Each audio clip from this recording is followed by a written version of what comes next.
Bom dia, então, pessoal, tudo bem?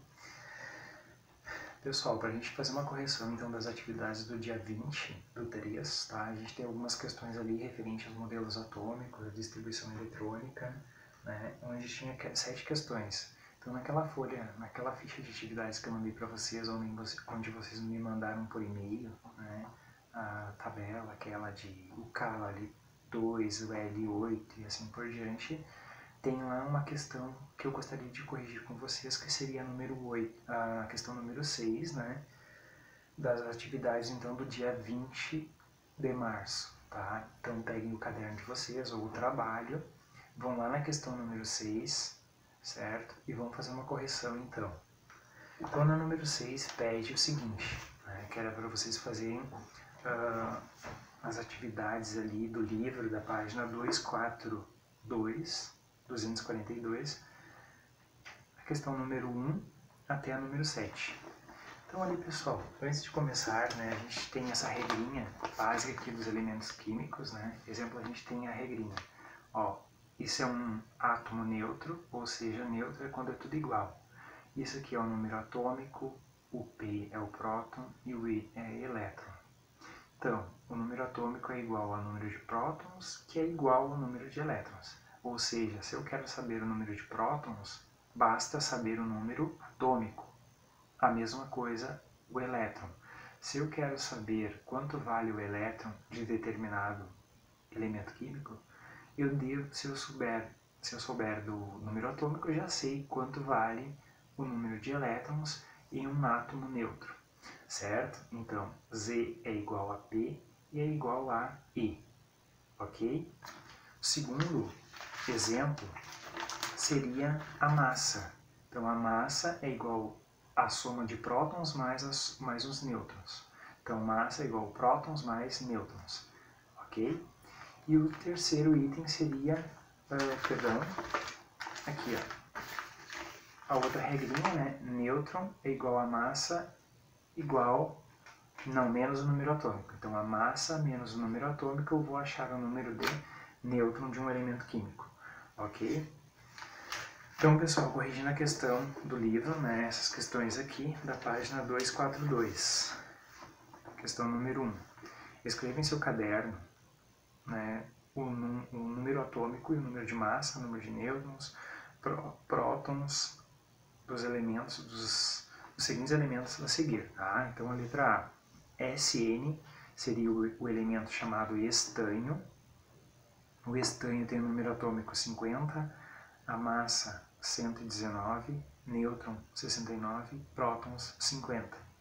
Letra B é o oxigênio, número atômico 8, a massa 16, nêutron 8, próton 8. A letra C, césio, que é o elemento, número atômico 55, a massa 133, nêutron 78, prótons 55.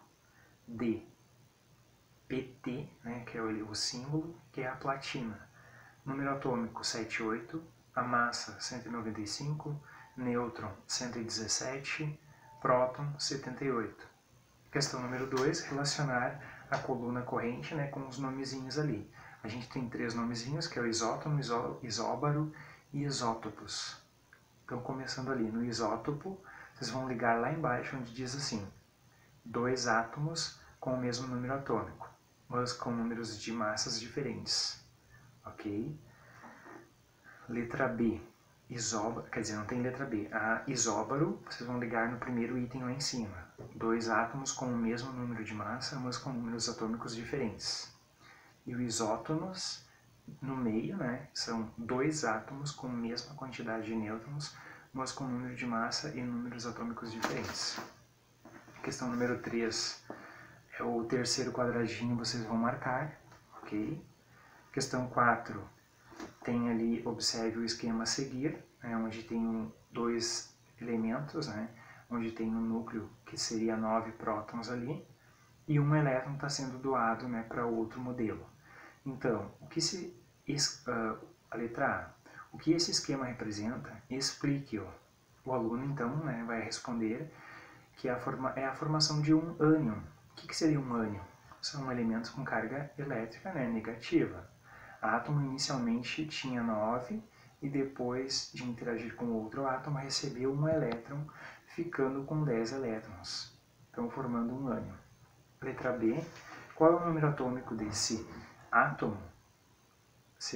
O número atômico do átomo seria 9.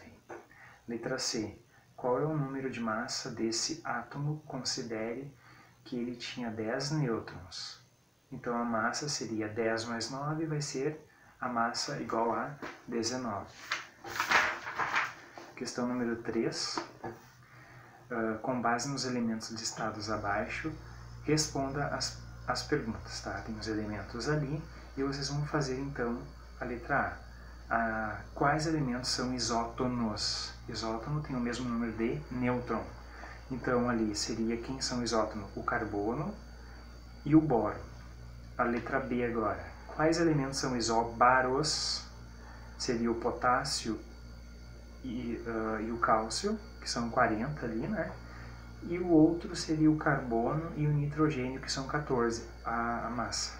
Isóbaro é a massa. E quais são os isótopos? Então, os isótopos seriam o carbono, né? O carbono e o carbono 14. E o outro elemento seria o potássio e o potássio 41. Número 6. Complete as frases a seguir. Quando dizemos que o número atômico de um elemento é 18, isso quer dizer que os átomos desses elementos possuem 18 prótons em seu núcleo. Letra B. O cobalto tem número e massa 59 e o número atômico 27. Isso quer dizer que ele possui 27 prótons e 32 nêutrons. Letra C. Dois átomos não considerados do mesmo elemento quando têm o mesmo número atômico. Letra D. As partículas que contribuem para o número de massa dos átomos são os prótons e os nêutrons. Questão 7, então, e última. De acordo com a teoria de Dalton, os átomos de um mesmo elemento deveriam ter a mesma massa, como que foi abordado sobre as propriedades dos átomos.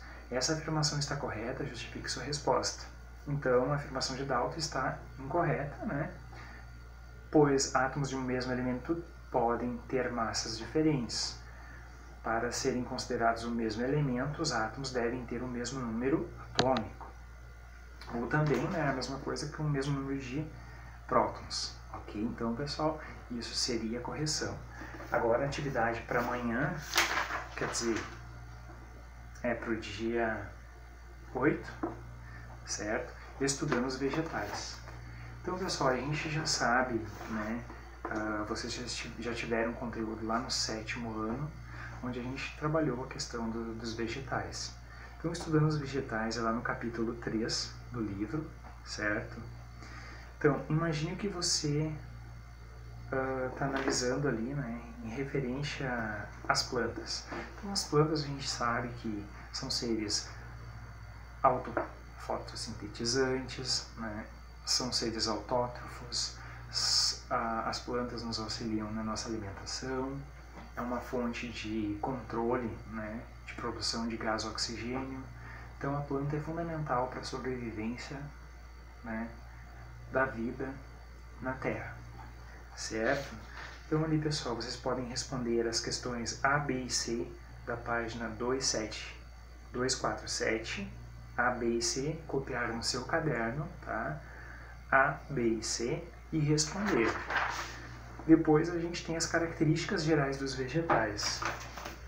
As características gerais, então, dos vegetais, vocês vão fazer a leitura do livro, certo? Ali quando começa no capítulo 3, fazer uma leitura primeiro, responder aquelas questões que eu disse ali na página 245, certo? Fazer aquelas 3 atividades.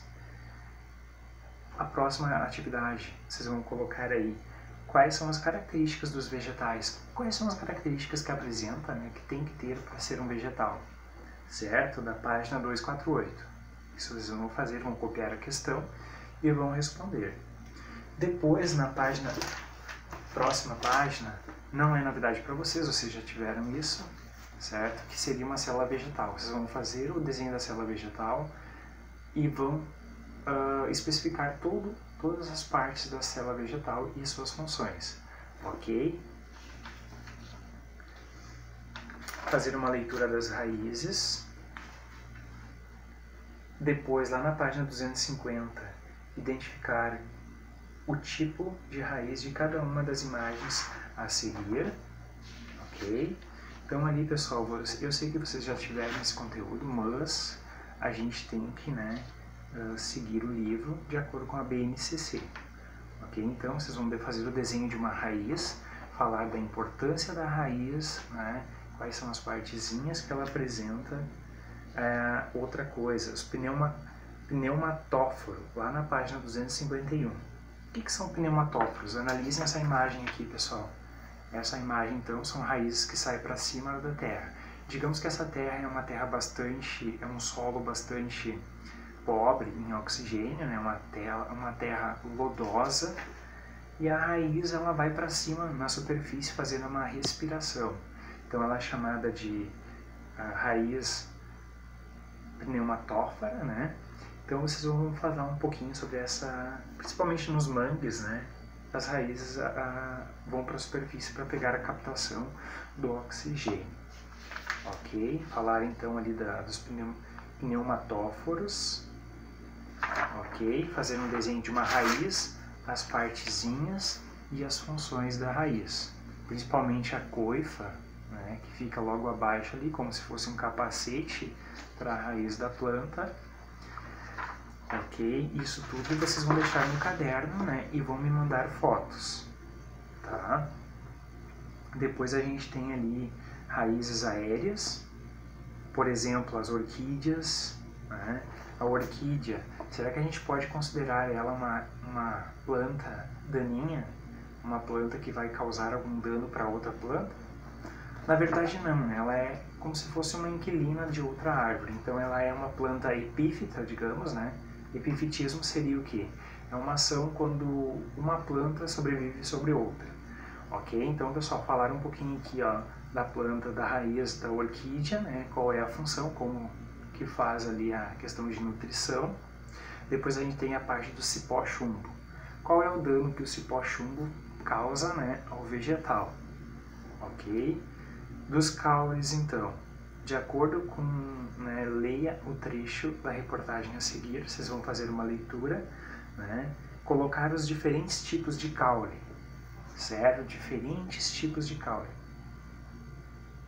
Esses tipos de caules, então, vocês vão fazer aí no livro, no caderno de vocês, umas anotações, né, colocando os diversos tipos de caules e colocando, né, por exemplo, uma planta, né, que tem um determinado tipo de caule. Ok? Então, pessoal, essa atividade para amanhã. Até caules, então. Ok? Até mais. Abraço.